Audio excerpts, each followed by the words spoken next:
نحمده ونستعينه ونستغفره ونؤمن به ونتوكل عليه ونعوذ بالله من شرور أنفسنا ومن سيئات أعمالنا من يهده الله فلا مضل له ومن يضلله فلا هادي له ونشهد أن لا إله إلا الله وحده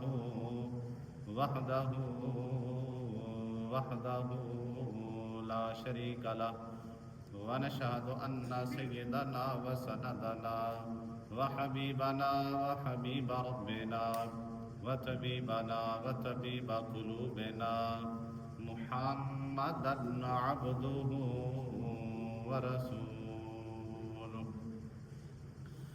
أما بعد فأعوذ بالله من الشيطان الرجيم بسم الله الرحمن الرحيم قال الله تبارك وتعالى في القرآن المجيد والفرقان الحميد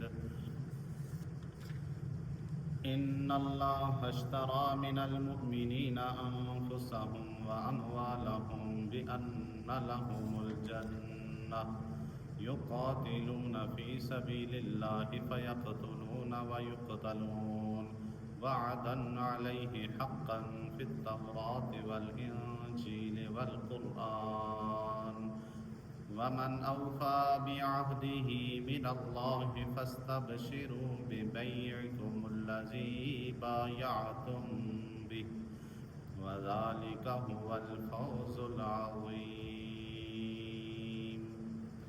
التائبون العابدون الحامدون السائحون الراكعون الساجدون الآمرون بالمعروف والناهون عن المنكر والحافظون لحدود الله وبشر المؤمنين آمنت بالله صدق الله مولانا العظيم إن الله وملائكته يصلون على النبي يا أيها الذين آمنوا صلوا عليه وسلموا تسليما اللهم صل على سيدنا ومولانا محمد وعلى آل سيدنا ومولانا محمد وبارك وسلم الصلاة والسلام عليك يا سيدي يا رسول الله وعلى آلك وأصحابك يا سيدي يا حبيب الله الصلاة والسلام عليك يا سيدي يا شفيع المذنبين وعلى آلك وأصحابك يا سيدي يا رحمة للعالمين الصلاة والسلام عليك يا سيدي يا عالم ما كان وما يكون وعلى آلك وأصحابك يا سيدي يا نور الأفئدة والعيون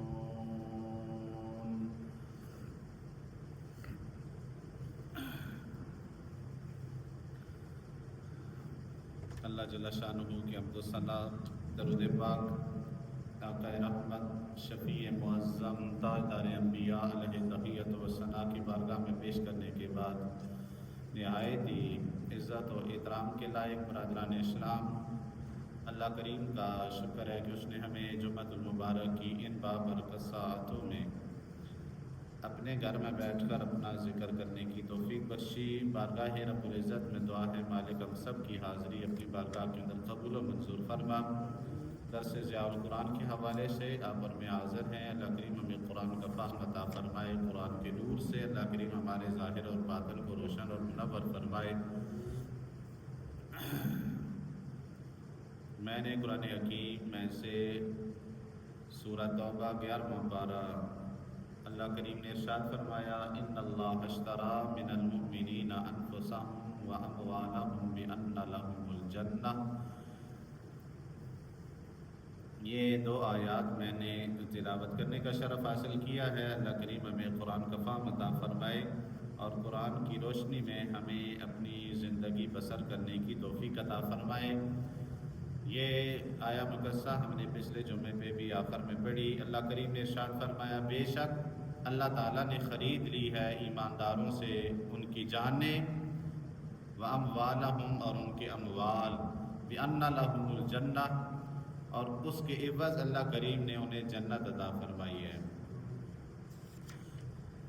یقاتلون فی سبیل اللہ، مومنین لڑتے ہیں اللہ تعالیٰ کی راستے میں، فیقتلون اور وہ قتل کرتے ہیں، فیقتلون اور انہیں قتل کیا جاتا ہے، وعدن علیہ حقا فی التوراۃ والانجیل والقرآن، وعدہ کیا ہے اللہ تعالیٰ نے اس بات پر، پختہ وعدہ فرمایا ہے، اور یہ وعدہ اللہ کریم نے تورات میں بھی لکھ دیا، انجیل میں بھی لکھ دیا اور قرآن حکیم میں بھی، تینوں کتابوں میں۔ وَمَنْ أَوْفَى بِعَهْدِهِ اور کون ہے جو زیادہ پورا کرنے والا ہے اللہ تعالیٰ کے اپنے وعدے کو، اللہ تعالیٰ کی نسبت، اللہ کی نسبت کون ہے جو اپنے وعدے کو پورا کرنے والا ہے؟ فَاسْتَبْشِرُوا اے ایمان والو اب تم خوشیاں مناؤ، فَاسْتَبْشِرُوا خوشیاں مناؤ، بِبَيِّكُمْ جو تم نے بے کی ہے اس پر، الَّذِي بَایَعْتُمْ بِهِ اور تم نے اس ذات کے ساتھ، یعنی اللہ تعالیٰ کی ذات کے ساتھ تم نے بے کی ہے جو اپنی بے کو پورا فرمانے والا ہے۔ وَذَلِكَ هُوَ الْفَوْزُ الْعَظِيمُ اور یہی تو سب سے بڑی کامیابی ہے۔ التائبون توبہ کرنے والے، العابدون اللہ کی عبادت کرنے والے، الحامدون اس کی حمد و ثنا بیان کرنے والے، السائحون اور روزہ رکھنے والے، الراکعون رکوع کرنے والے، الساجدون سجدہ کرنے والے، الآمرون بالمعروف اور اچھائی کا نیکی کا حکم دینے والے، والناہون عن المنکر اور برائی سے روکنے والے، والحافظون لحدود اللہ اور اللہ تعالیٰ کی حدوں کو، ان کی مقررہ جو حدیں اللہ کی، حدود اللہ ان کی حفاظت کرنے والے، وبشر المؤمنین اے میرے محبوب بشارت دے دیجئے، خوشخبری سنا دیجئے ان کامل مومنوں کو، ان کامل مومنوں کو۔ حضور ذیال امت نے فرمایا ترجمے کے اندر صرف مومنوں کو نہیں، ان کامل مومنوں کو بشارت دے دیجئے۔ برادران اسلام، اللہ کریم نے ہمیں پیدا فرمایا ہے، وہ ہمارا خالق ہے، وہ ہمارا مالک ہے، ہماری جانوں کا مالک اللہ کی ذات ہے، ہماری جانیں بھی اللہ کی مالک ہے، ملکیت میں، اور ہمارا مال بھی اللہ کی ملکیت میں۔ پوری کائنات، پوری دنیا للہ ما فی السماوات و ما فی الارض، اللہ کی ملکیت ہے۔ کون کون سی چیزیں؟ جو کچھ بھی آسمانوں میں ہے، جو کچھ بھی زمینوں کے اندر، سب کی ملکیت کس کی ہے جی؟ اللہ کی۔ اللہ حقیقی مالک ہے، اللہ حقیقی مالک، مالک حقیقی ہے، ہمیں پیدا فرمانے والا ہے، ہمارا خالق حقیقی ہے، اور ہمارا معبود ہے، ہم اس کی عبادت کرتے ہیں، ہمارا معبود حقیقی ہے، وہ ہمارا اللہ ہے اور حقیقی رب ہے، ہمارا حقیقی مالک ہے، حقیقی معبود ہے، وہ اصل میں ہمارا مالک اور خالق ہے۔ اور قربان جائیں اللہ کی ذات گرامی پر کہ وہ ہمارا مالک اور خالق ہونے کے باوجود اس نے ہمیں اپنی جانوں کی بھی ملکیت عطا فرما دی، ہمیں اپنی جانوں کی بھی ملکیت عطا فرما دی اور اپنے مالوں کی بھی ملکیت عطا فرما دی۔ اب جتنا بھی مال و دولت ہے، جتنا بھی مال و دولت ہے، آپ کا ہے تو آپ کا ہے، میرا ہے تو میرا ہے، کسی اور کا ہے تو وہ اس کا ہے۔ مطلب یہ کہ جو بندہ کسی چیز کا مالک ہے تو وہ بھی اس کا مالک ہے۔ ایک گھر ہے وہ اس کی ملکیت میں ہے، گاڑی ہے اس کی ملکیت میں ہے، جو مال و دولت ہے اس کی ملکیت میں ہے، جو چیزیں اس کی ہیں، زمین کا پلاٹ ہے وہ بھی اس کی ملکیت میں ہے۔ یہ چیزیں اللہ نے اپنے بندے کی ملکیت میں کر دی ہیں، اللہ نے اپنے بندے کی ملکیت میں کر دی ہیں۔ حقیقی مالک کون ہے؟ اللہ ہی ہے۔ ہماری زمین کا بھی حقیقی مالک اللہ ہے، ظاہر آسمان بھی اس کا، زمینیں بھی اس کی، ہماری جتنی بھی جائیدادیں ہیں سب کا حقیقی مالک رب ہے، کیونکہ جو کچھ زمینوں میں ہے، جو کچھ آسمانوں میں ہے، سب کا حقیقی مالک کون ہے؟ بھائی اللہ کی ذات ہے۔ اور ہم اپنی جانوں کے مالک ہیں کہ اللہ نے ہمیں مالک بنایا ہے، ہم اس جان کو جہاں چاہے استعمال کر سکتے ہیں، لیکن اس جان کا حقیقی مالک کون ہے؟ اللہ کی ذات گرامی ہے۔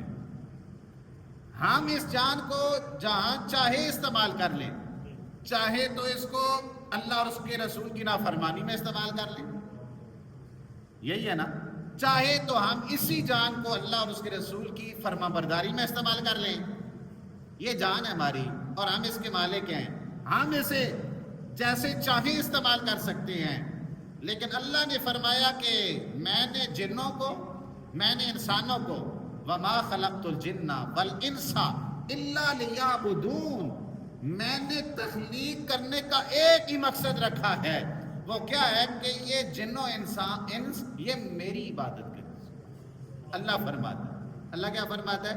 میری عبادت کریں۔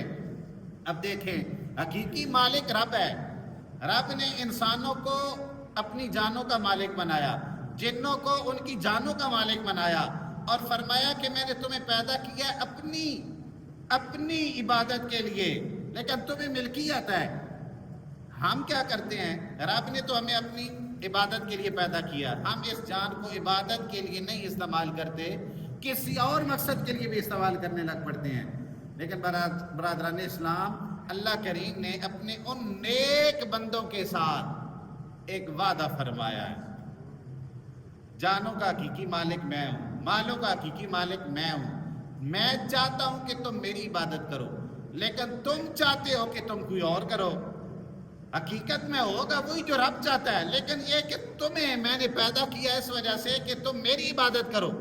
اب رب نے ہمیں پیدا بھی فرمایا، ہمارا مالک حقیقی بھی ہے، ہماری جانوں کا بھی مالک ہے، ہمارے مالوں کا بھی مالک ہے، لیکن رب نے ایک ہمارے ساتھ پھر خرید و فروخت بھی کر لی، اسی جان کی خرید کی اور ہمارے انہی مالوں کی خرید و فروخت کی۔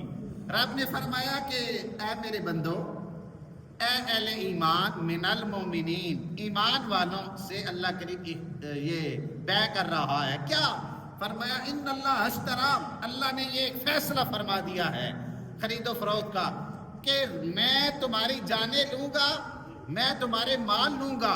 حالانکہ رب مالک ہے ہمارا، ہماری جانوں کا بھی مالک ہے، ہمارے مالوں کا بھی مالک ہے، حقیقی مالک وہی ہے، لیکن رب اس کے باوجود ہمیں عطا کر کے وہی جان جو اس نے عطا کی، ہمیں عطا کر کے وہی مال جو اس نے ہمیں عطا فرمایا دے بھی وہ رہا ہے، پھر ساتھ بے بھی کر رہا ہے، پھر ساتھ خرید و فروخت بھی کر رہا ہے۔ مالک نے فرمایا مومنین سے، کیا فرمایا؟ کہ تم اپنی جانیں مجھے دو، حالانکہ دی ہوئی اس کی ہیں، اپنے مال مجھے دو، حالانکہ دیے ہوئے اس کے ہیں۔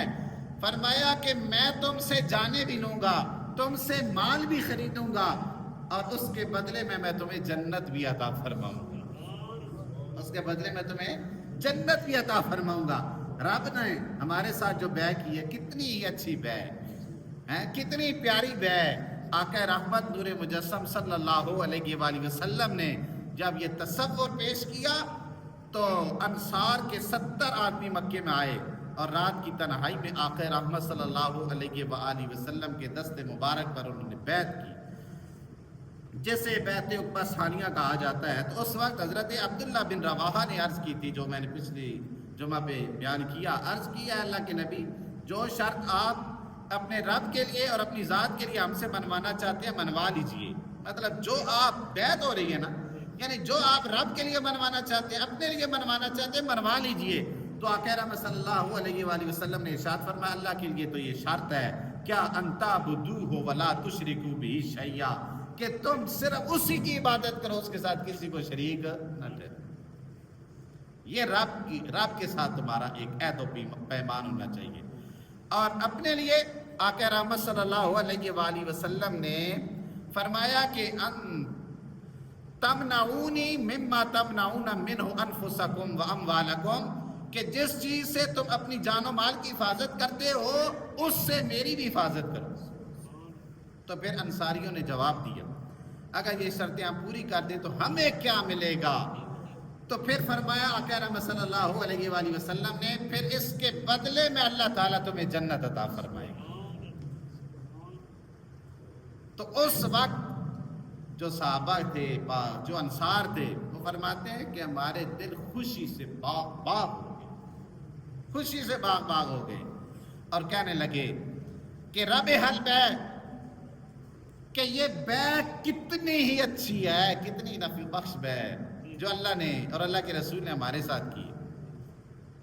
تو برادران اسلام یہ رب نے وعدہ فرمایا۔ اور آپ دیکھیں جو مومن ہے نا، مومن اس کا دل کرتا ہے کہ میری جان چلی جائے، میرا مال چلا جائے، لیکن میرا رب مجھ سے راضی ہو جائے، میرا رب مجھ سے راضی ہو جائے۔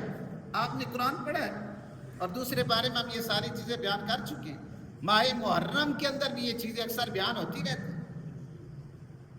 صحابہ کرام نے اپنی انہی جانوں کا نذرانہ پیش کیا تھا، کہاں پہ؟ غزوہ بدر کے اندر، غزوہ احد کے اندر، غزوہ خندق کے اندر، غزوہ تبوک کے اندر، بہت سارے غزوات کے اندر صحابہ نے اسی خاطر اسی بیعت پہ اپنی جانوں کے نذرانے پیش کیے کہ رب ہم سے راضی ہوگا اور اس رضا کے بدلے میں رب ہمیں جنت عطا فرمائے گا، ہم سے جانیں بھی لے گا، ہم سے مال بھی لے گا، پھر بدلے میں رب ہمیں کیا عطا فرمائے گا؟ جنت عطا فرمائے گا۔ صحابہ بار بار پوچھتے تھے کہ یا رسول اللہ صلی اللہ علیہ وآلہ وسلم کوئی ایسا عمل بتا دیجئے جس کی وجہ سے رب مجھے جنت عطا فرمائے۔ صحابہ یہ اکثر سوال کیا کرتے تھے، اور سرکار دو عالم صلی اللہ علیہ وآلہ وسلم کو اللہ نے حکیم بھی بنایا ہے۔ آپ اس کے مزاج کے مطابق، اس کے مزاج کے مطابق فیصلہ فرماتے۔ اگر اس کے مزاج میں کچھ اور چیز بہتر ہوتی تو سرکار فرماتے تم اخلاق اچھا کر لو، اللہ تعالیٰ اس کے بدلے میں تمہیں جنت عطا فرمائے گا۔ تو سچ بولنا شروع کر دے، اللہ تمہیں اس کے بدلے میں جنت عطا فرمائے گا۔ جو بھی اچھی باتیں سرکار دو عالم صلی اللہ علیہ وآلہ وسلم نے بیان فرمائی، عدل کرنا شروع کر دو۔ مختلف حوالے سے صحابہ اکرام کی سرکار دو عالم صلی اللہ علیہ وآلہ وسلم نصیحتیں فرمایا کرتے تھے، اور صحابہ نے اپنی جانوں کا نذرانہ پیش کیا، اللہ نے انہیں اس کے بدلے میں جنت عطا فرمائی۔ اور قرآن حکیم بولتا ہے وَلَا تَقُولُوا لِمَنْ يُقْتَلُ فِي سَبِيلِ اللَّهِ أَمْوَاتٌ بَلْ أَحْيَاءٌ وَلَكِنْ لَا تَشْعُرُونَ وَلَنَبْلُوَنَّكُمْ بِشَيْءٍ مِّنَ الْخَوْفِ وَالْجُوعِ وَنَقْصٍ مِّنَ الْأَمْوَالِ وَالْأَنفُسِ وَالثَّمَرَاتِ۔ یہی تو وہ چیزیں ہیں جن کو سامنے رکھ کر امام حسین نے کربلا کے میدان میں ڈیرا لگایا تھا۔ یہی تو وہ چیزیں ہیں کہ جن کی خرید و فروخت امام حسین نے اپنے پورے خاندان کی سرکار دو عالم صلی اللہ علیہ وسلم کے فرمان کے مطابق اور اللہ کے فرمان کے مطابق اللہ سے یہ بے کر لی تھی کہ مالک اگر تو راضی ہے نا، تو چاہتا ہے کہ ہم تمہیں آزمائیں گے، جانوں سے آزمائیں گے، مالوں سے آزمائیں گے، ثمرات میں کمی کر کے آزمائیں گے، بھوک دے کے آزمائیں گے، خوف دے کے آزمائیں گے، تو مالک میں اس خاطر تیار ہوں۔ امام حسین نے ان ساری چیزوں کا نذرانہ پیش کیا اور آپ کو آزمایا گیا۔ لَنَبْلُوَنَّكُمْ بِشَيْءٍ مِّنَ الْخَوْفِ وَالْجُوعِ، خوف سے بھی آزمایا گیا، تیر اور تلواریں آپ کے سامنے رکھی گئیں اور کہا گیا کہ اگر آپ نے بیعت نہ کی تو آپ کے سر کو تن سے جدا کر دیا جائے گا اور آپ کو بھوکا اور پیاسا رکھا جائے گا، آپ کی جانوں کا نذرانہ لیا جائے گا اور آپ کے مالوں کا، یہاں تک کہ ثمرات کے اندر بھی کھانے پینے کی چیزیں آپ کو نہیں ملیں گی۔ لیکن امام حسین رضی اللہ تعالی عنہ نے ان ساری چیزوں کو اللہ کی بارگاہ میں پیش کر دیا، اور جب پیش کر کے مقام شہادت حاصل کیا پھر اللہ نے فرمایا وَبَشِّرِ الصَّابِرِينَ وَبَشِّرِ الصَّابِرِينَ الَّذِينَ إِذَا أَصَابَتْهُم مُّصِیبَةٌ قَالُوا إِنَّا لِلَّهِ وَإِنَّا إِلَیْهِ رَاجِعُونَ۔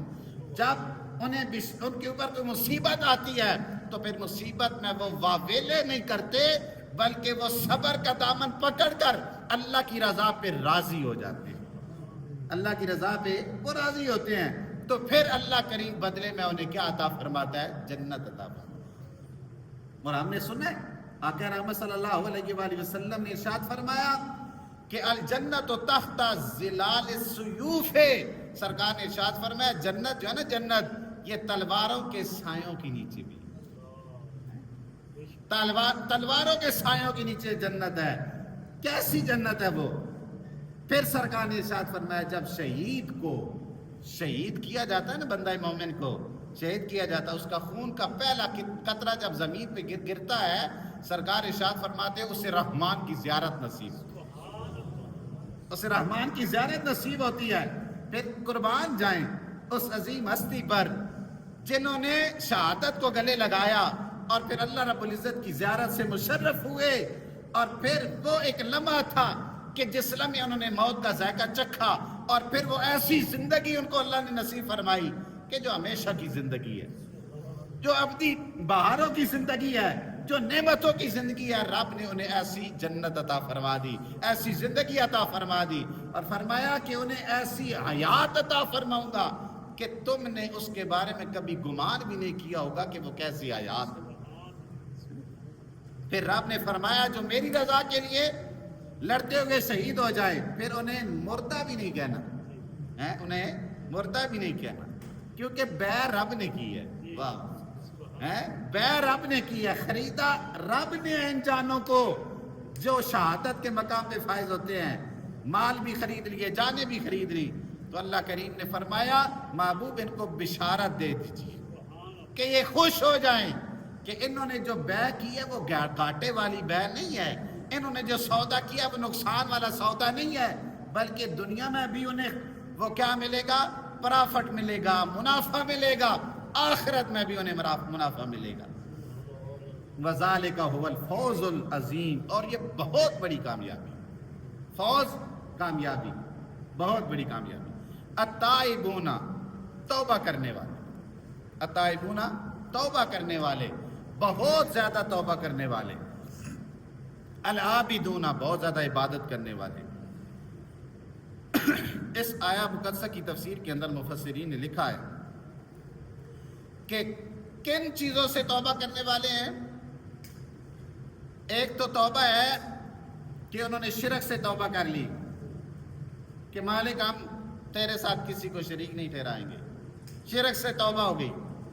اور ایک نفاق سے توبہ ہو گئی کہ جن کے دلوں کے اندر منافقت کا بیج تھا نا، انہوں نے کہا کہ مالک ہم اس کے بعد خلوص والے ہو جائیں گے. انہوں نے توبہ کر لی، نفاق سے توبہ کر لی، شرک سے توبہ کر لی. ان لوگوں کو رب نے فرمایا التائبون، یہ جو توبہ کرنے والے ہیں نا، جنہوں نے شرک سے منہ موڑ لیا. اتنے زیادہ خدا تھے ان کے سامنے، 360 خدا تھے، ان سارے خداؤں سے منہ موڑ کر ایک رب کے سامنے جھکنا، یہ بہت بڑی توبہ ہے، یہ بہت بڑی توبہ ہے. اور منافقت کے بیج ان کے دلوں کے اندر جو بوئے ہوئے تھے پہلے، ان سے توبہ کر کے خالصتاً اللہ کی رضا کے لیے اللہ کی بارگاہ میں حاضر ہو جائے، ایسے توبہ کرنے والے. اور العابدون، عبادت کرنے والے، اللہ کی عبادت کرنے والے. اور مفسرین نے لکھا ہے کہ سارے اوقات عبادت والے جو ان کے اوقات ہیں، سارے اوقات میں انہوں نے کیا کیا؟ اللہ تعالیٰ کی عبادت کی. انہوں نے کیا کیا؟ اللہ کی عبادت کی. قسم بخدا، مفسرین لکھتے ہیں نہ وہ 1 مہینہ ہے، نہ وہ 2 مہینے ہیں، نہ وہ 1 سال ہے، نہ وہ 2 سال ہے، بلکہ اس طرح انہوں نے عبادت کی جس طرح حضرت صالح علیہ السلام نے، جس طرح اللہ کے نبیوں نے عبادتیں کی. اس طریقے سے کہ ان کی زندگی کا کوئی لمحہ ایسا نہیں گزرا جس لمحے انہوں نے نافرمانی کی ہو، بلکہ وہ عبادت کے اندر ہی رہتے ہو. اسی کا ذکر اللہ کریم نے قرآن حکیم کے اندر فرمایا وَأَوْصَانِي بِالصَّلَاةِ وَالزَّكَاةِ مَا دُمْتُ حَيًّا.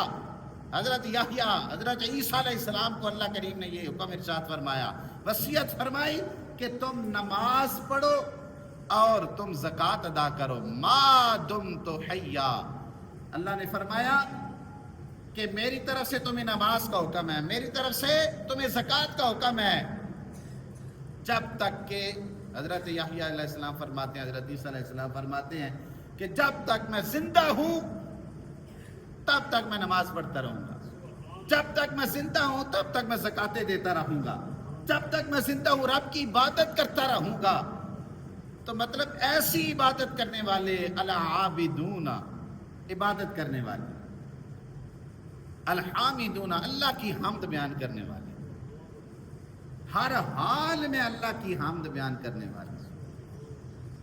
ایک حمد وہ ہے کہ جب ہم خوش ہوتے ہیں تو ہم اللہ کی حمد بیان کرتے ہیں، اور جب ہمارے اوپر اللہ کی کوئی نعمت نازل ہوتی ہے، کوئی رحمت ہوتی ہے، تو ہم اللہ کی حمد بیان کرتے ہیں۔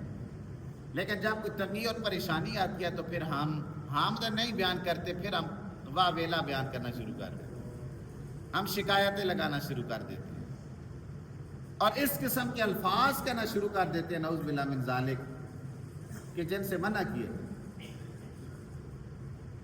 تو وہ جو الحامدون ہیں ان سے مراد کون سے؟ فرمایا جو خوشحالی میں بھی اور تنگی میں بھی ہر صورت میں اللہ تعالیٰ کی حمد بیان کرنے والے، ہر حال میں اللہ کی حمد بیان کرنے والے۔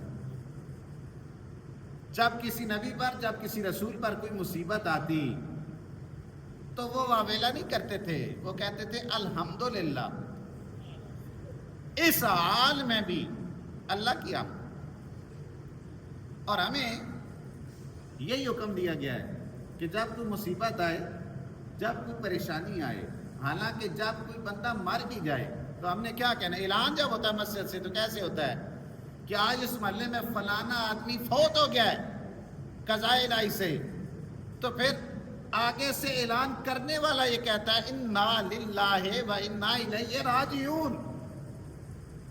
ہم میں سے اگر کوئی اتنی بڑی مصیبت سنتا ہے تو آگے سے یہی کہتا ہے انا للہ و انا الیہ راجعون۔ اس کا مطلب کیا ہے کہ بندہ مومن کا یہ عقیدہ ہے، بندہ مومن کا یہ عقیدہ ہے کہ خواہ خوشی ہو تب بھی الحمدللہ، خواہ پریشانی ہو پھر بھی الحمدللہ، پھر بھی الحمدللہ۔ اور آقا رحمت صلی اللہ علیہ وآلہ وسلم نے ارشاد فرمایا جو بندہ مومن کسی مصیبت کے اندر آتا ہے اور وہ پڑھتا ہے انا للہ و انا الیہ راجعون، تو اللہ تعالیٰ اس کے بدلے میں اسے بہتر چیز عطا فرما دیتے، اسے بہتر چیز عطا فرما دیتے۔ ہم نے حدیث پاک کے اندر پڑھا ہے کہ حضرت ام سلمہ ام المومنین، ان کے خامن جو تھے نا، پہلے شہجہ ہی نام ہے، تو وہ بہت زیادہ نیک تھے، پرہیزگار تھے۔ جب وہ فوت ہو گئے تو وہ پریشان ہوئی، اور انہوں نے یہ سن رکھا تھا کہ حضور نبی رحمت صلی اللہ علیہ وآلہ وسلم نے ارشاد فرمایا، قرآن یہ کہتا ہے کہ جب کوئی مصیبت آ جائے، پریشانی آ جائے تو انا للہ و انا الیہ راجعون پڑھو تو اللہ کریم اس کے بدلے میں بہتر عطا فرماتا ہے۔ تو انہوں نے یہ پڑھا اور یہ عقیدہ تھا دل کے اندر، اور پھر یہ سوچتی تھی کہ میرے خامد سے بڑھ کر بھی کوئی بہتر ہو سکتا ہے۔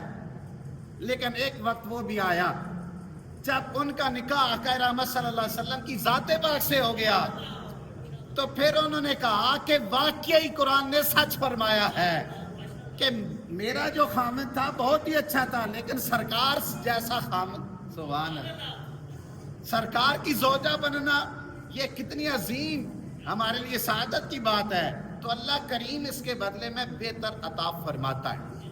جو بندہ کسی مصیبت کے اندر انا للہ و انا الیہ راجعون پڑھتے ہیں، اللہ کریم اسے اس کے بدلے میں بہتر عطا فرماتا ہے۔ الصائحون، اور روزہ رکھنے والے،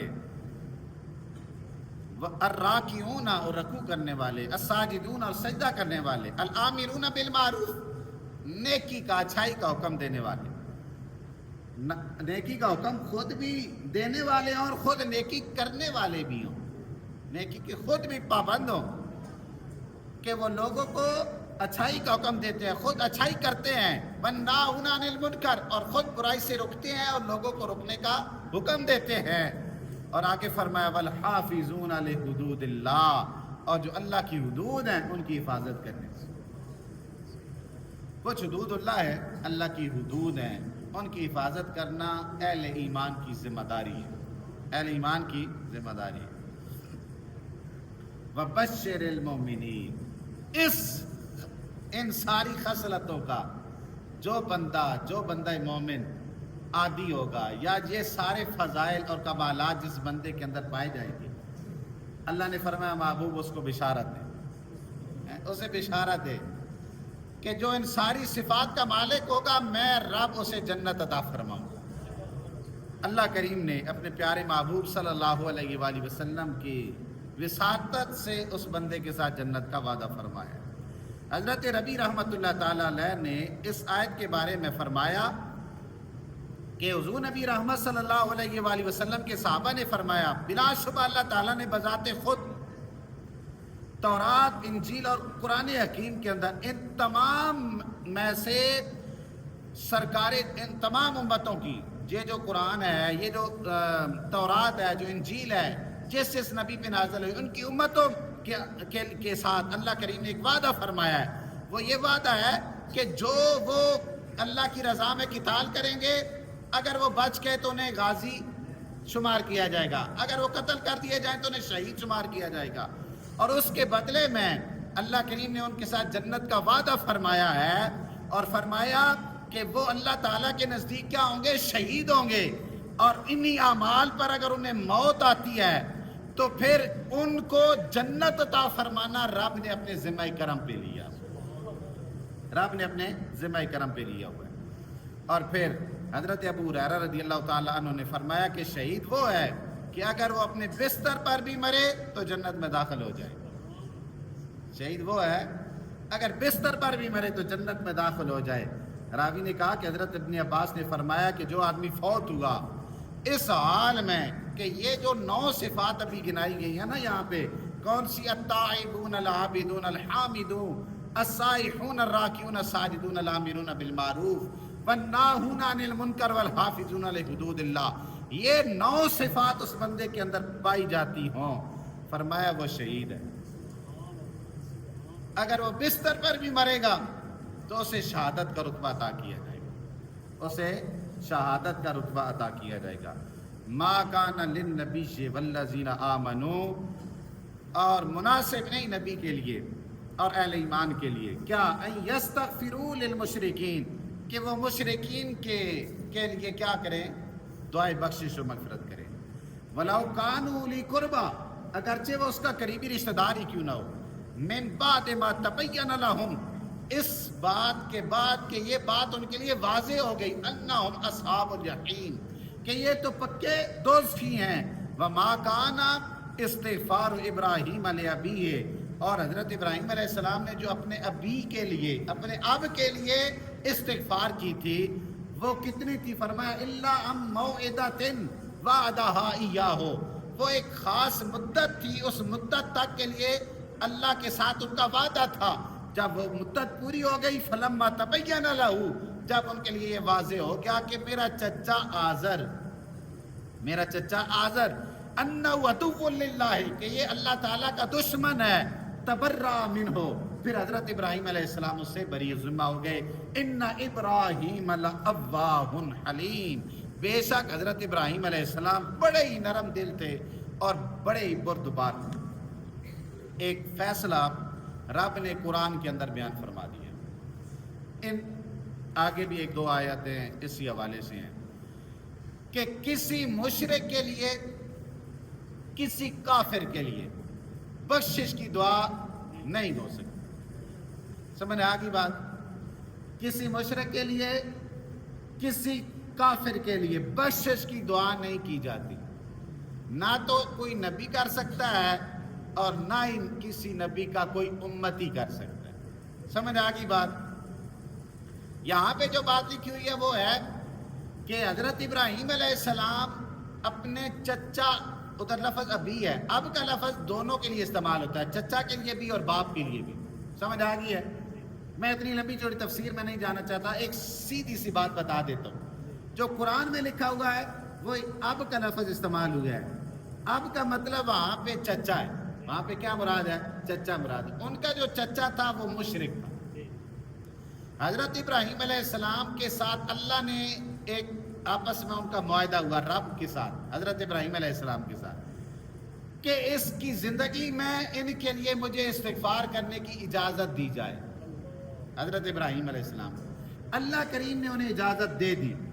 ساری زندگی حضرت ابراہیم علیہ السلام ان کے لیے بخشش کی دعائیں کرتے رہے، لیکن وہ پکا کافر تھا، وہ پکا مشرک تھا، اس نے شرک سے توبہ نہیں کی، کفر کی حالت میں مر گیا۔ پھر اللہ نے فرمایا اب اس کے مرنے کے بعد اب آپ کو اجازت نہیں ہے کہ آپ اس کی بخشش کی دعا کیجیے، کیونکہ جب یہ زندہ تھا تو اس کو بھی اختیار تھا کہ وہ رب کی بارگاہ کی طرف لوٹ کے آئے۔ جب یہ لوٹ کے نہیں آیا تو اس وقت آپ کو بھی اجازت تھی کہ آپ اس کی بخشش کے لیے دعا کر سکتے تھے، لیکن یہ لوٹ کے نہیں آیا، اب یہ کفر کی حالت میں مر گیا۔ انہم اصحاب الجحیم، یہ پکا کافر اور جہنمی بن گیا ہے، اب اس کی بخشش کے لیے آپ دعا نہیں کر سکتے۔ سمجھ آ گئی؟ تو اس سے مراد حضرت ابراہیم علیہ السلام کا چچا تھا، اور جو حضرت ابراہیم علیہ السلام کے والد محترم تھے وہ جنتی ہیں، وہ اہل ایمان ہیں۔ اسی طریقے سے آقا رحمت نور مجسم صلی اللہ علیہ وآلہ وسلم کے والدین کریمین، آپ کے اباؤ اجداد، ان کے بارے میں جو ہمارا عقیدہ ہے مسلمانوں کا اور بالخصوص اہل سنت والجماعت کا، آقا رحمت صلی اللہ علیہ وآلہ وسلم نے ارشاد فرمایا اللہ نے مجھے پاک پشتوں سے پاک ریموں میں میری پوری جد کو اسی طریقے سے منتقل کیا، یہاں تک کہ میں حضرت عبداللہ کی وساطت سے حضرت آمنہ کے رحم اقدس کے اندر آ گیا، اور میرے جو ابا و اجداد ہیں وہ سارے پاک ہیں، وہ سارے مسلمان ہیں۔ اور جو آقا رحمت صلی اللہ علیہ وسلم کے والدین تھے وہ اس دور میں تھے جو فطرت کا زمانہ تھا، ابھی آقا رحمت صلی اللہ علیہ وسلم نے اعلان نبوت نہیں فرمایا تھا، اس سے پہلے وہ دنیا سے چلے گئے۔